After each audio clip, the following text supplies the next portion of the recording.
the scholars then saw Ahmed al-Hassan as a even greater threat, and so they began to issue fatwas that he be killed, that he was a false claimant, that he was a Dajjal, an Antichrist. They even bombed his house just moments after he managed to escape from there, because the 12th Imam told him to leave the house or the residence, and once he did so, they ended up bombing the place, and they were hunting him down.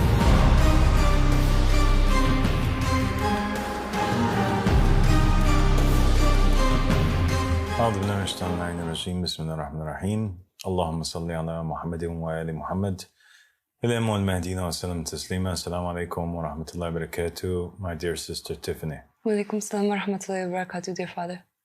Inshallah, you're doing okay. Yeah, I'm doing great today. Thank you so much for having me. Alhamdulillah, thank you for being here. Yeah, so today we want to talk about one of the signs, one of the most important signs actually, of the emergence of the Mahdi, and that is the sign of the Yemani. So we have these signs that, bida' could happen in them.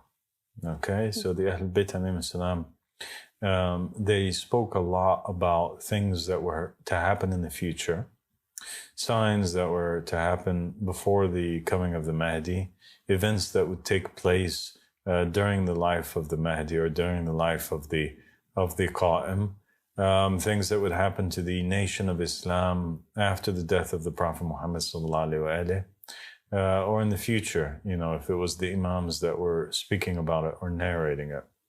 And all of these signs are subject to change.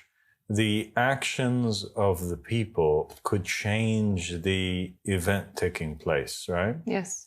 So there is a potential for change depending on the actions of the people, but the Ahl Bayt alayhim salam would mention that this and this and this is going to happen because it is the most likely probability based on what is taking place right now on the ground. Okay. However, there are these signs which the Ahl Bayt alayhim salam said were inevitable, unchangeable. Okay? No bida' could run in them. And bida' means a change can happen, like in the plan of God or in the events that take place, the course. One thing was decreed and it can be changed into another thing. Yes. Yeah? Just like in the very beginning when the Prophet Muhammad sallallahu alaihi started with Islam, it was the decree of God that he worshipped with his followers towards Jerusalem. And then afterwards it changed and he began to worship, towards Kaaba, or turn his face towards Kaaba.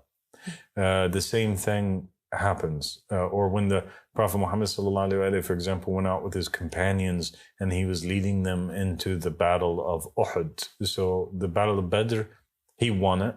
The battle of Uhud, the Prophet went out with his companions. He obviously led them into the battle to win, not to lose. And it was because of their actions and their shortcomings and their abandoning of the plan and disobedience to the Prophet of Allah sallallahu alaihi wasallam that caused the event to change, and the victory became a victory for the disbelievers instead of a victory for the believers. Yes. Yeah. So that was a change in the plan of God. Yeah. God had intended, willed, wanted for the Muslims to be victorious in Uhud, but because their actions, it changes. Yes. It happened numerous times throughout the Old Testament and even the New Testament as well. Exactly. So God intends one thing and then it changes, right? And we have the example, since you mentioned the Old Testament, of the Israelites and, how Moses, he left them and he was supposed to leave them for 30 days in the Quran, and then God makes an additional 10 days. So then they didn't think that he was coming back. It became 40. So that's a change. It was also a change when the Israelites were supposed to just cross over into the promised land, and then it changes and they end up, having to wander in the desert for 40 years, right? Yes, exactly. That was a change, and that was a bida'. Okay, so now that we've established that bida' is possible, there are things that are inevitable, that must happen. The Ahlul Bayt alayhim salam mentioned them. One of them is the appearance of the Sufyani. The Sufyani became an inevitable sign, and that must happen, that will happen. There was a 100% chance that no matter what the choices of the Muslims are throughout from the time of the Prophet Muhammad all the way until the time of the emergence of the Qa'im, no matter what choices they made, this Sufyani character has to emerge. And that's because of the immense hatred that was in the hearts of the family of Abu Sufyan, whether it was Abu Sufyan or if it was Muawiyah, his son, or if it was Yazid, his son after that. This family, this cursed tree, they had so much hatred towards the Prophet Muhammad and his family that there had to be an enemy that would emerge from their loins in the future that would fight against the Qa'im or the Mahdi. Yeah? Yeah. One of the other signs is the appearance of a hand in the sky. All right, this is one of those inevitable signs. Another one of the signs which were inevitable, that no bidah can happen to change this, is the appearance of a character that's called the Yemani. Yes. Okay. Yeah. Now, it's important that we understand the difference here. The sign is the sign of the Yemani. The character is called the Yemani and not the Yemeni. It's difference. Yes. Okay. Yemeni means somebody from Yemen. Yemani means somebody who's a right hand. Okay? And this character is like a right hand to Imam al-Mahdi alayhi salam. Okay. And when we look at the narrations of Muhammad and the family of Muhammad alayhi salam to see what it is that they say about this individual, they say that he is the companion of a truthful banner. They also say that if the Yemani emerges, then it is upon every Muslim to give him victory and to join him. It says that in the time of the Yemani, selling weapons is forbidden.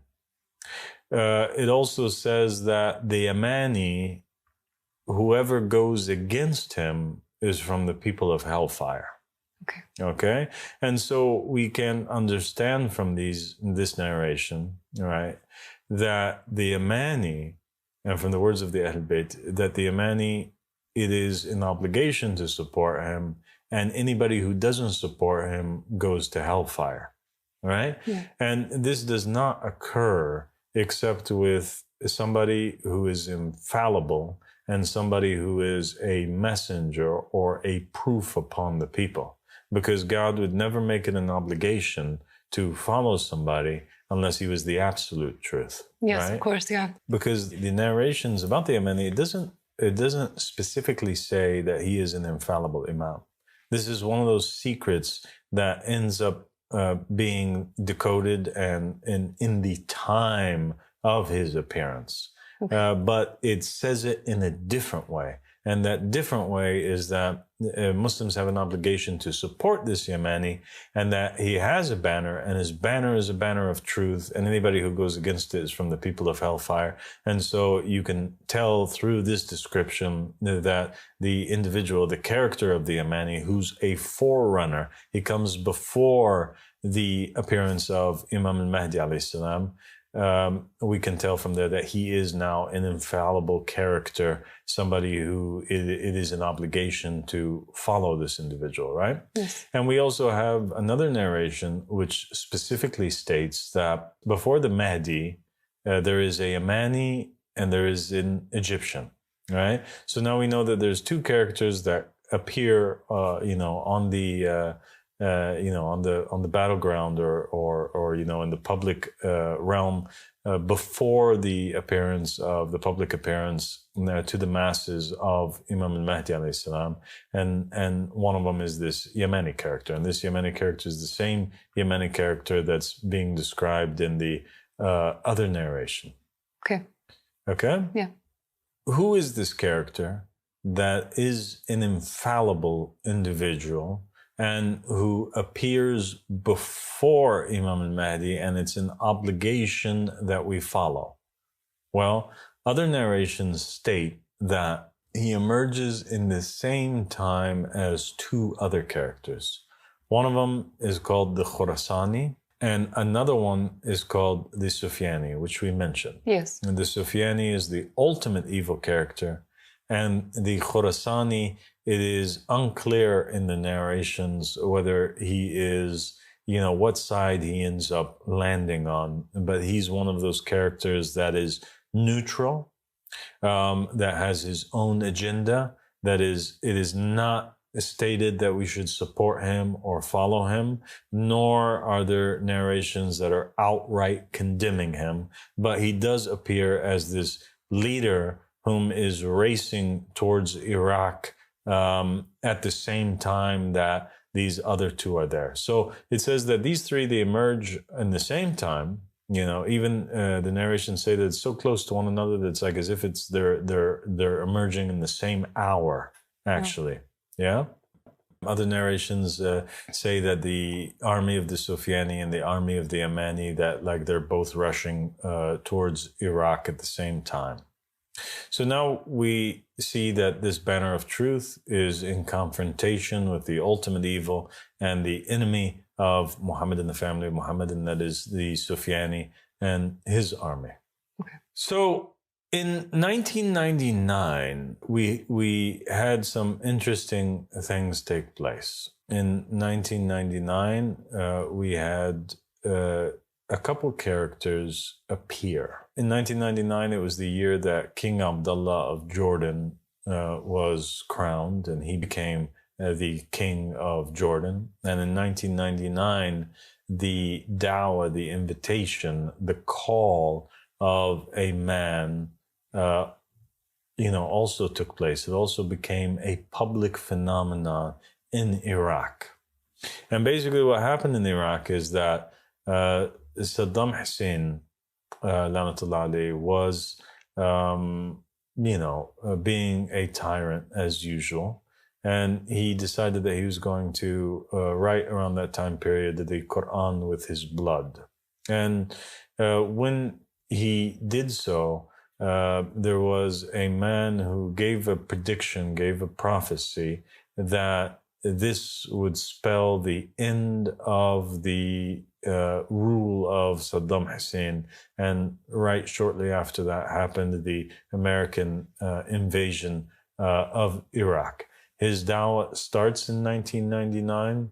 It starts in the Hawza. He enrolls in the Hawza, and he begins to speak to the students there, and he begins to propagate his message. He identifies himself as being the character of the Yemani that is mentioned in the narrations, that it is an obligation to follow. He identifies himself also as being a messenger of Imam al-Mahdi alayhi salam.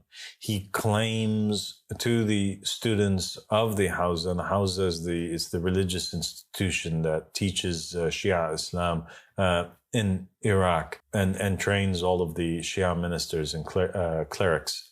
He informs them that he has had a secret meeting with Imam al-Mahdi alayhi salam, that the Mahdi, Muhammad ibn Hassan al-Askari alayhi salam, appears to Ahmad al-Hassan in a dream.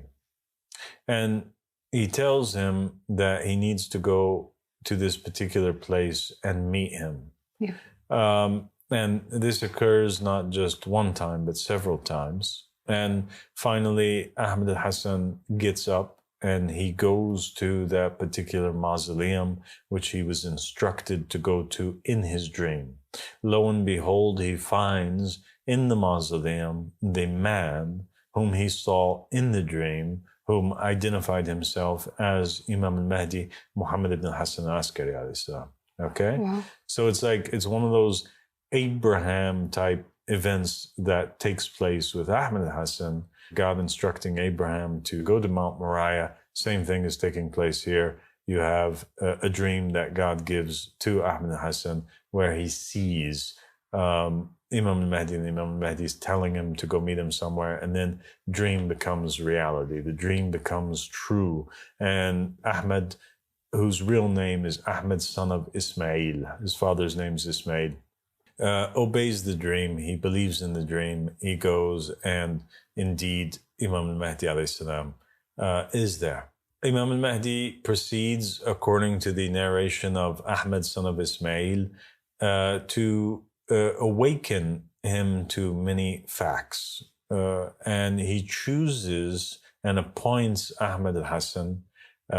His name is Ahmed, son of Ismail. His nickname, right, became Al-Hassan. So just like you have the 12 Imams, each and every one of them has like their name, their birth name. So Ja'far as-Sadiq, his birth name is Ja'far, son of Muhammad. Yes. Right? Yeah. But each and every one of the Imams would receive from God or from the Imam before them a title. And so Ja'far was titled the Truthful One. So he became Ja'far as-Sadiq. Ahmed al-Hassan, Ahmed, son of Ismail, he receives the title Al-Hassan, and he becomes more well known as Ahmed al-Hassan. Okay. Okay? Yeah. Imam al-Mahdi appoints him as a deputy, and he informs him of many things, all right? And he reminds him of himself, and he disturbs him greatly with many truths and realities about the corruption that exists within the Shia institution and the corruption that exists around the world in general. And he educates him, okay, and enlightens him to his mission and, to what is going on. And this breaks the heart of Ahmed al-Hassan because he had before a lot of faith in the Shia institution, and he thought that they resembled the salt that could fix even, the most bland of foods or the most corrupt of foods. The Shia institution would solve that. But he said that he found that even the salt had become, corrupted or had gone bad. Yes. Yeah. And he gave several speeches, by the way, which people can find and they can listen to. One of them is To the Great One. Another speech of his is the sermon, of the meeting with Imam al-Mahdi. And you have another sermon which was directed at the students of the Hawza. And a fourth speech which was the speech of Hajj, right, or the speech of pilgrimage. And most of these you can find all of them actually on our YouTube channel and hopefully on our website, where people can watch it in its entirety, subtitled, and hear the voice of Ahmed Hassan and hear him speaking in his own, narrating his own story of his encounter with Imam al-Mahdi alayhi salam. The Imam also became enlightened to the fact that there are these 12 Mahdis. Ahmed Hassan alayhi salam, he says that before that point, he didn't know anything, and he never had thought that he would even work or be involved in the field of religion. He had actually, before this encounter, went to school and studied to be an engineer. Yeah. Yeah. But he was chosen by God. And it's not strange for the messengers of God or the infallibles before they are chosen or before their mission begins or before their baptism or before they're sent forward with the Holy Spirit to, have a different trade. Of course, yeah. Yeah, and that Jesus was a carpenter. Yes, and, absolutely. Muhammad sallallahu alaihi wasallam, he was a tradesman and as such. So Ahmed Hassan, he becomes enlightened to the fact that there are actually 12 Mahdis. And Imam al-Mahdi alayhi salam shows Ahmed al-Hassan the will that the Prophet Muhammad wrote on his deathbed. And he informs him and shows him in a clear way through the narrations how the Prophet Muhammad, when death approached him on Thursday, it was a Thursday, he gathered some of his companions and family members, and he wanted to write a will. He was forbidden from writing the will. He was accused by one of the people present, which is identified in the narrations as Umar ibn Khattab. He was forbidden from writing down that which he wanted to write down. Yeah. And Imam al-Mahdi showed Ahmed al-Hassan how the will is a protection against misguidance, because the Prophet says, bring me a paper and pen so I can write you something that if you hold on to it, you will never go astray. So this is a divine promise that is safeguarded, that whatever it is that the Prophet writes in that paper, whoever abides by it, they will never go astray if they believe in the Prophet Muhammad, and the religion of Islam. Okay, so it's fixed. It cannot change. It cannot change.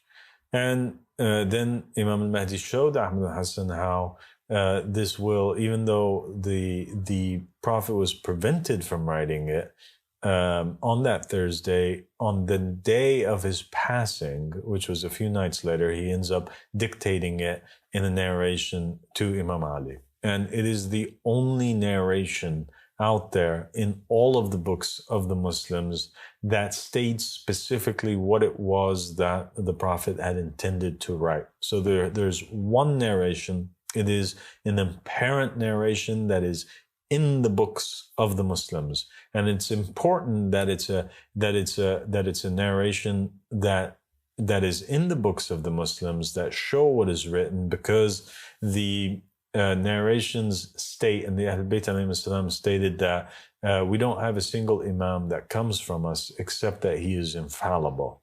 Okay? And the infallible person does not come except that his name appears in a will, and he is not known by the apparent of his appearance. You cannot tell who is an infallible person, who the Yemani is that we have this obligation to follow. You cannot tell just by the way that they look. You can't tell who the Mahdi is just by looking for physical signs, because there's many people that you will find in them these physical signs. It's impossible to identify. And if an entire nation of Muslims are obliged to follow a particular person, they all can inspect his body. It's impossible. So there has to be another way to identify him, and that way to identify him, according to Muhammad and the family of Muhammad, is that their name is mentioned in a will. And we find here that the Prophet, on the day of his passing, he writes this will, and it's the only will that's out there, and it is the apparent will. And the Ahl Bayt said that the companion of the matter would be known by the apparent will, a will that the people had always had between their hands. Yes. Yeah? And in that will, it states that, the names of all of these successors of the Prophet Muhammad, from Imam Ali, going all the way down to the 12th Imam, Imam al-Mahdi, who's now the speaker, who is speaking to Ahmed al-Hassan. And then it says in the will, and that when death approaches him, he should hand it over to the first of the close ones, or the first of the Mahdis in some narrations, and he has three names, and then it mentions Abdullah Ahmad al-Mahdi, right? Yes. And so Imam al-Mahdi tells Ahmed al-Hassan that this name Ahmad, who appears in the will, this is you. You are my successor. You are my messenger. You are the Ahmad that's mentioned in the will. When the people ask you for a proof that you met with me, right? Yeah. You remember when Moses met with God? Yeah. Right? Yeah. And he says to him, okay, how am I going to convince these people? Yeah. Who do I say sent me? Who do I say sent me, right? And God enforces him. He enforces him with miracles. He enforces him with telling him, what to tell the people that his name is, etc. Mm-hmm. And Moses identifies himself also to the Israelites as being this promised savior that was foretold by Joseph, that they had been awaiting for. They were looking and praying for this character's appearance. Yes. So same thing. Same thing here. Ahmed al-Hassan, he goes forward and Imam al-Mahdi tells him that this is what you do. You tell the Shia, the true believers who held on to the will and believed in the promise of the Prophet Muhammad, that whoever holds on to this would never go astray. Inform them that you are the companion of the will. Your name is mentioned in the will. This is your letter of appointment by the Prophet Muhammad. Peace and blessings be upon him. Tell him that you are Ahmad. Tell him that the narrations of the Ahlul Bayt alayhim salam said that nobody can claim this matter and not be the companion of this matter except that God will cut off their age. Go forward and proclaim yourself as Ahmad in the same way that the Prophet Muhammad sallallahu alaihi wasallam, he proclaimed himself and said that he was mentioned on the tongue of Jesus, and he is the prophet that they found written in the Torah and in the Gospels, right? Yes. So the people from before, they mentioned Muhammad's name in their wills and in their prophecies in the same manner. You, Ahmed al-Hassan, go forward and proclaim yourself that you are mentioned by name, Ahmad, in the will of the Prophet Muhammad. And he also informed him that he is the first of the 12 Mahdis whom are to follow Imam al-Mahdi, and that he is to tell people also that, it's an obligation to follow him and to take the Pledge of Allegiance from the people and to call them towards the supremacy of God. The main case that Ahmed al-Hassan was sent forward with is this case of the supremacy of God. Yeah. And so Ahmed al-Hassan does exactly that. And he tells everybody that, look, you have all gone astray. And what they're teaching you in the Hawza is corrupt.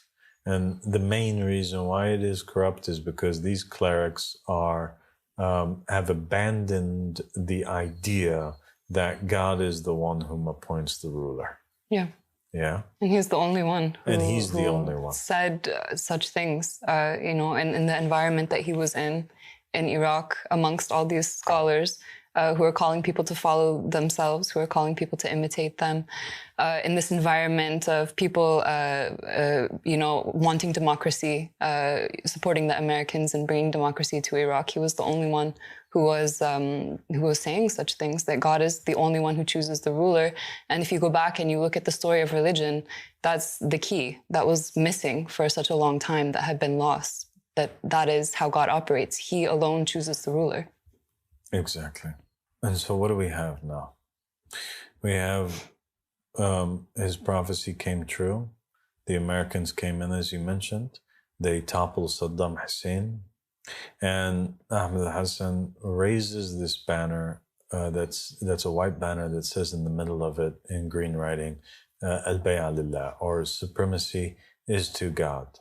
And as all of the clerics on the earth, right, whether they lived in the east of the lands or the west of the lands, and now in the very home of Shia Islam, right, in the capital of the divine just state, Iraq, in the home of Ali ibn Abi Talib, in the lands that the blood of Imam al-Hussein alayhi salam was spilled because of this idea that we have to reject the leader who's appointed, by his own self or by means of the people, leaders such as Yazid, Lanatullah alayh, and that we should only follow the appointed person who's mentioned in the will, who is Imam al-Hussein alayhi salam, and the imams that are appointed from the Ahlul Bayt alayhi salam, in the very place, the birthplace,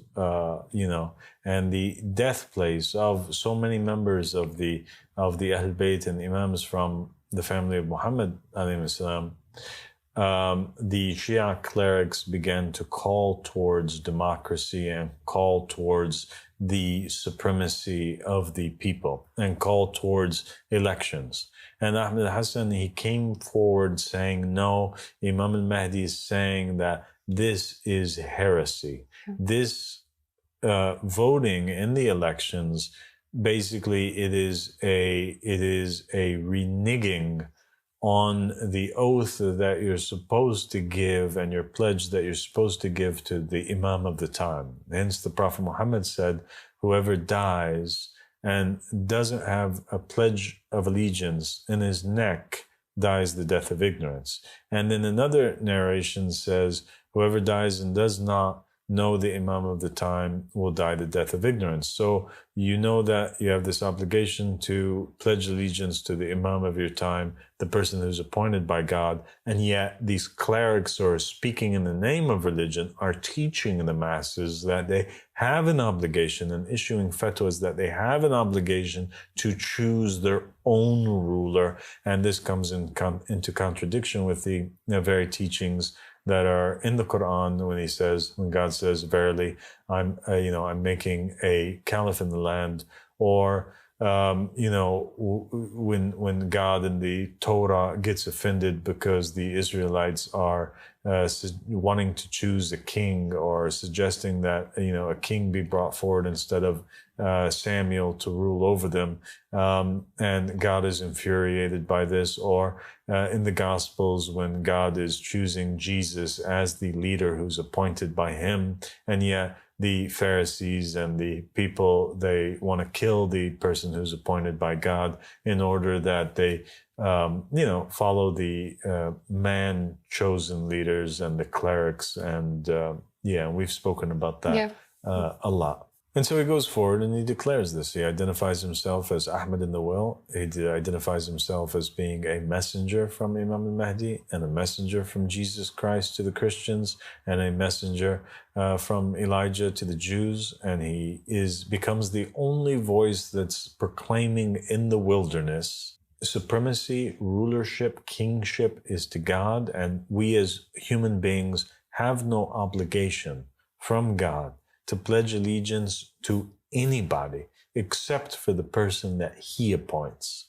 And if we do pledge allegiance to anybody, then we become their partners in whatever crimes that they commit against the masses, or against the people, or against mankind, the wars that they partake in, the oppression that comes over the land, the poor people that are left poor, any crime that takes place, any injustice that takes place under the rulership of the false tyrant, false king, right? The person who is appointed by the people, those who support him become partners with him in his crimes. Wow.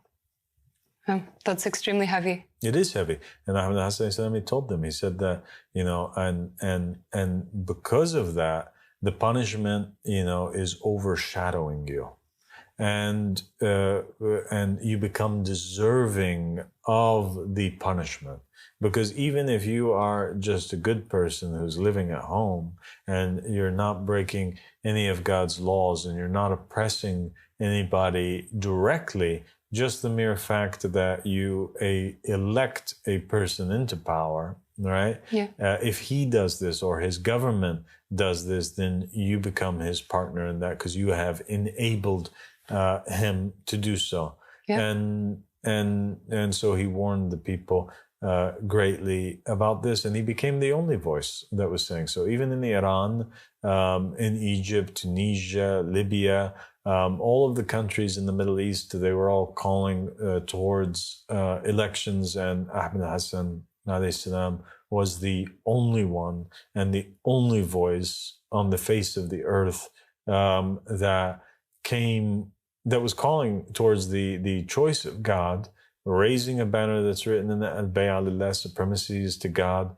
And that is the banner of guidance that's mentioned in the narrations, the banner of the Yemani, that whoever goes against it is from the people of hellfire, because whoever goes against the choice of God, or the system of God, which is that he's the one who appoints a ruler, then they will be from the people of hellfire. Yeah. Whoever,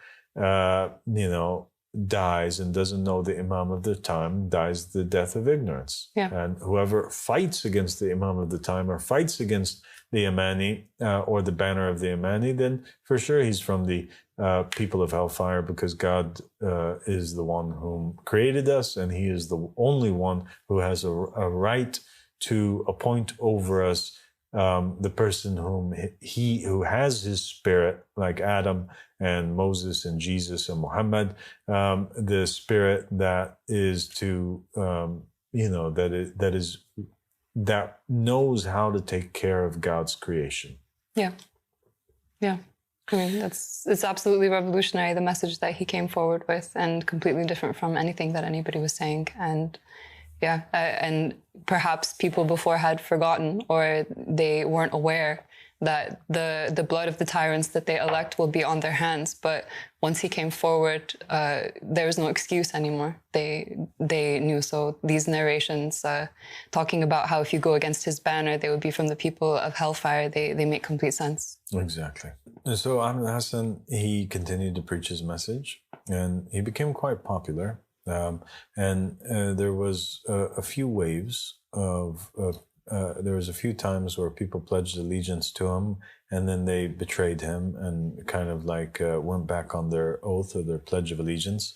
And Ahmed Hassan, he mentions this in his speeches about how in the very beginning, under Saddam's reign, many of the students from the Hausa, they pledged allegiance to him, and they recognized that he really was from Imam al-Mahdi, and he did come with sufficient proof, and they did accept him as their imam. But then afterwards, due to fear of the tyrant or doubt or whatever it was, they went back on their oath, and this took place twice. And then after that, he ended up actually gaining a lot of support.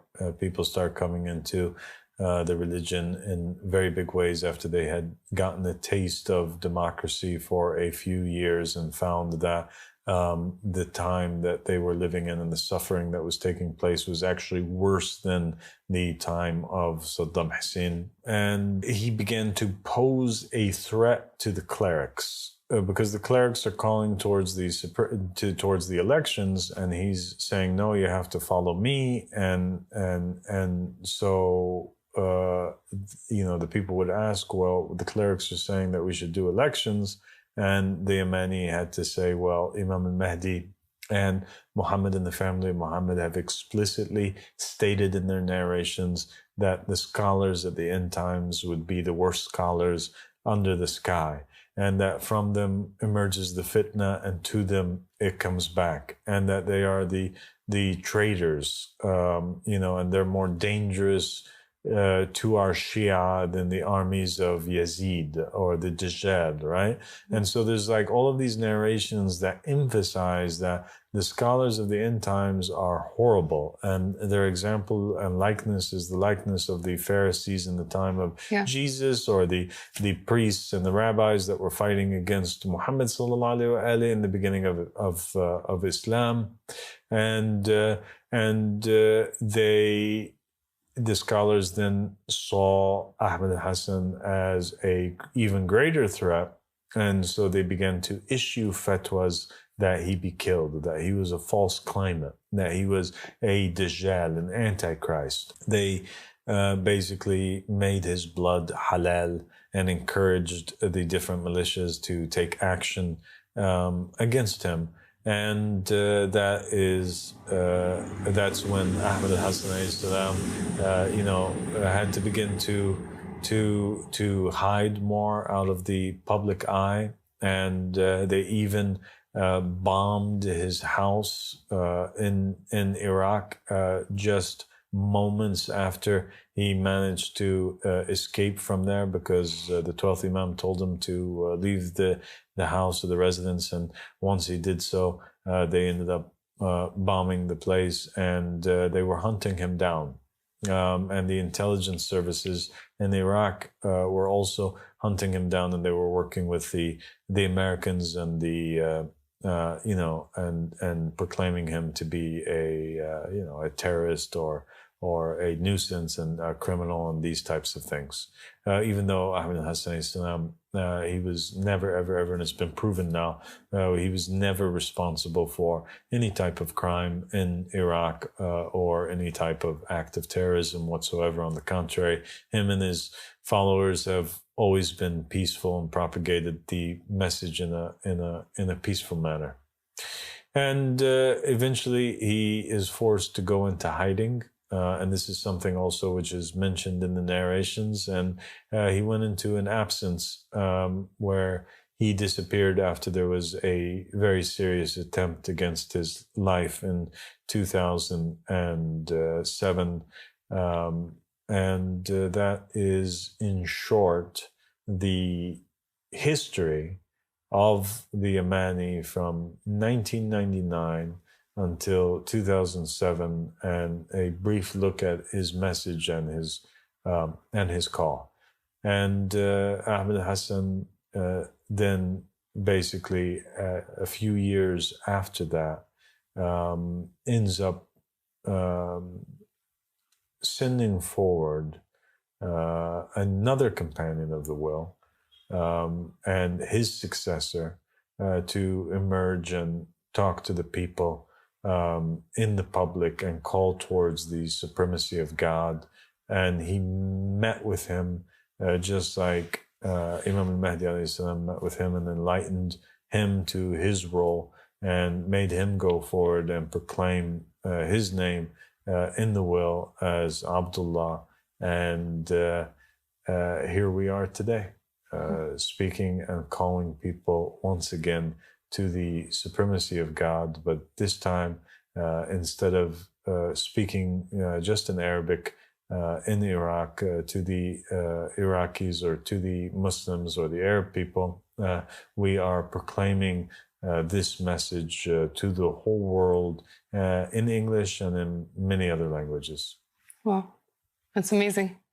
Thank you so much for enlightening me about the whole story of the Yemani from the beginning, how he learned his role, how he learned that he was the Yemani, mentioned in the will of Prophet Muhammad, up until the present day. It's a beautiful story, and I see so many parallels between this story and the history of God's religion throughout time. And it's amazing to be alive in this time and have a chance to be a part of this call and call people to the supremacy of God and hold the banner proudly that declares that supremacy is God alone. God bless you, Tiffany. Thank you so much for everything. Thank you so much. Assalamu alaikum. Alaikum salam.